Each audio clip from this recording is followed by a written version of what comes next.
Okay, we're inside at Hernder Estate Wines, and it's a lot warmer in here than it is outside. That's for darn sure. And I want to talk about a couple of things. First of all, we'll talk wines, and we were able to get Lydia, who's the winemaker here for 10 years, to come over and just give us some ideas of some neat things. First of all, though, it's going to be really, really cold this weekend. As I mentioned, minus 35, possibly with wind chills and temperatures around minus 20, maybe a little cooler than that.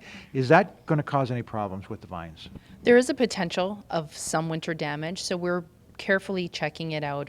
That mild spell that we had in December sort of delayed acclimatization with the vines, and so the vines are a little bit more susceptible, but everything is site specific, so hopefully our sites are going to be safe and will come through with flying colors. That's good.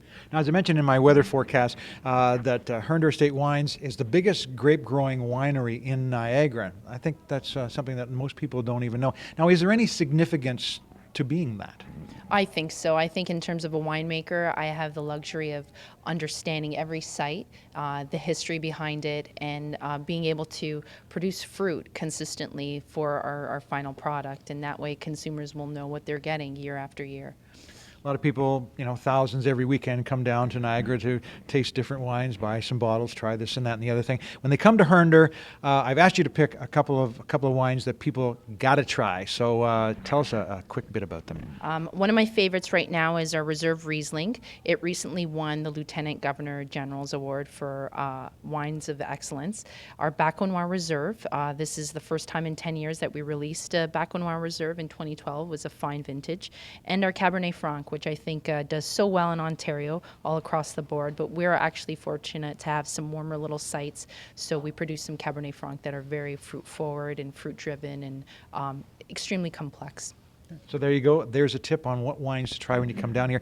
Now, it's not just a working winery, and this is another point I wanted to make. This setting up for an art show by the looks of things. So lots goes on here beyond just making and selling wine. Absolutely. The heart of the winery is our Victorian barn, and that is where we hold a lot of events. It's a banquet facility. It's been very well preserved. It was built in 1867. This weekend we have a beautiful art show, but for most of the year we are fully booked with weddings and banquets.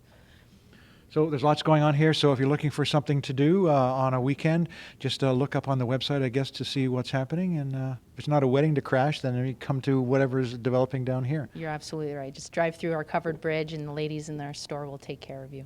And you might see Alexa, who is the winemaker here, not necessarily in the weekend because she's got a 13-month-old now and probably running after him now. So that keeps you busy outside of work, doesn't it? It certainly does. But when I'm here, I'm on winemaker mode for sure. Okay. Thanks for being with us. No problem.